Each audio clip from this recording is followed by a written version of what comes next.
Ah, a rose. They're so beautiful, and they're coming out this time of year. I have a book for you called The Little Rose of Sharon. It's a story about a little rose who sacrifices itself to save another life. Kind of reminds me of how we're making sacrifices now. We're not going to school or parties or church so that we can keep safe our family and grandparents and friends at church. And the story also reminds me of how Jesus made a sacrifice for us. Let's listen to it.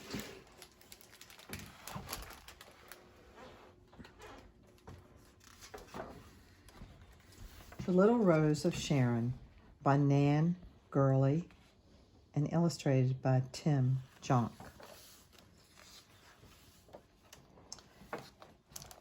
Spring came to the newly made world, and every day a certain little rose grew taller and more beautiful. Surely the Creator will be proud of me, she hoped, as the color deepened in her petals. The little rose watched as the hills and the valley of Sharon came to life.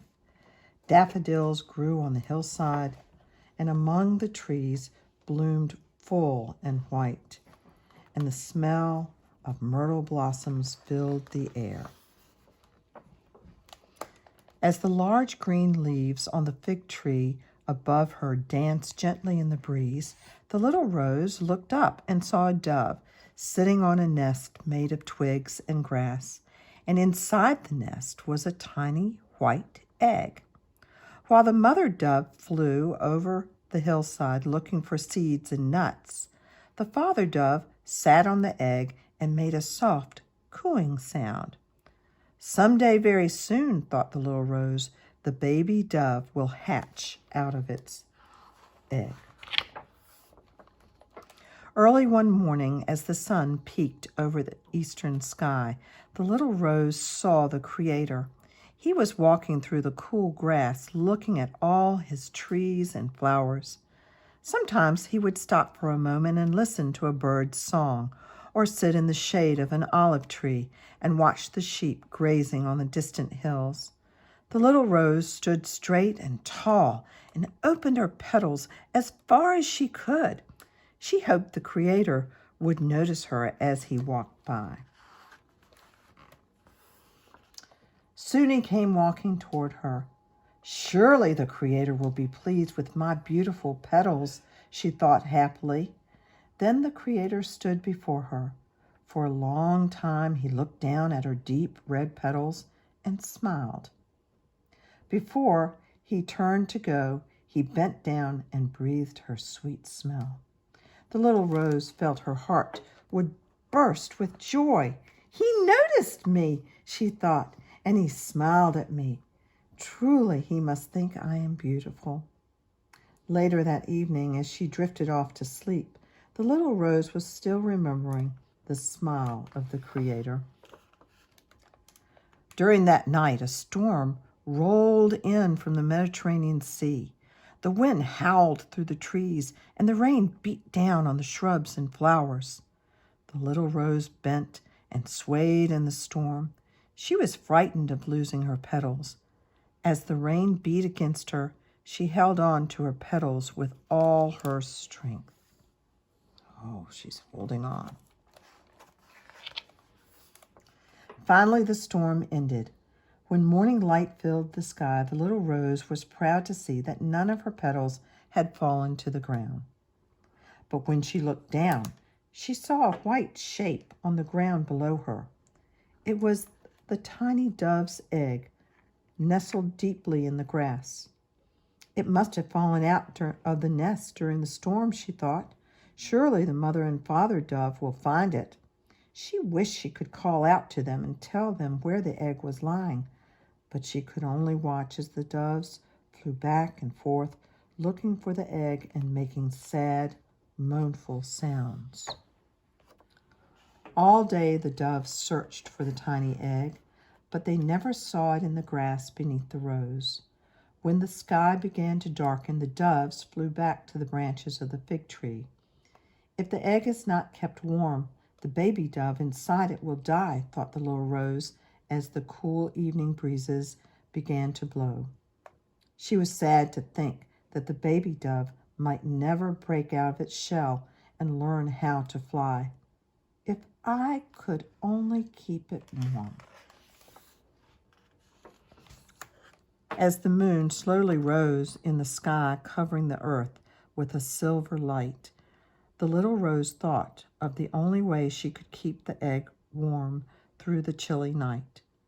One by one, she dropped her petals and covered the tiny white dove's egg. When the last one fell and the rose petal blanket was complete, the little rose fell asleep to the mournful cooing of the doves.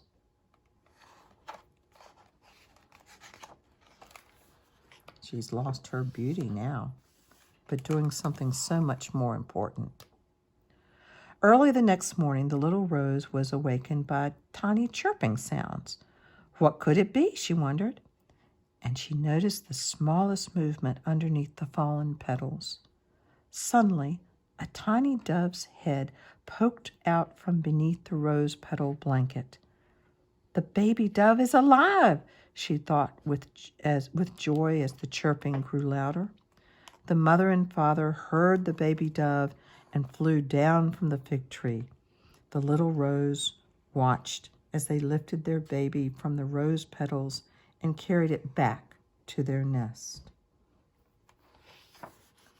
Later that morning, as the little rose was listening to the gentle cooing of the doves, she saw the Creator walking on the hillside. Oh dear, she thought, I hope he doesn't notice me. Without my petals, I am no longer beautiful. The little rose was so ashamed how she looked down. But when the Creator stood before her, he gently reached out and touched her stem. You have given all you had to save the life of the baby dove, said the Creator. The little rose felt warm inside at the sound of his voice. One day, when my son lives on this earth, he too will give everything he has. The little rose looked up into the gentle eyes of the Creator. Because of the love you have shown for the baby dove, I will call my son the Rose of Sharon, for he too will give everything he has and show the world my love. The Creator tenderly touched her stem once more, and as he walked on through the hillside, the little rose joyfully lifted her face to the warm light of the sun. And that's the end of the Little Rose of Sharon. I hope you enjoyed that story. Did you see how that rose sacrificed her beauty to save that little life of the dove? Makes me think about Jesus and all the love he's given us and all the sacrifice that he's made.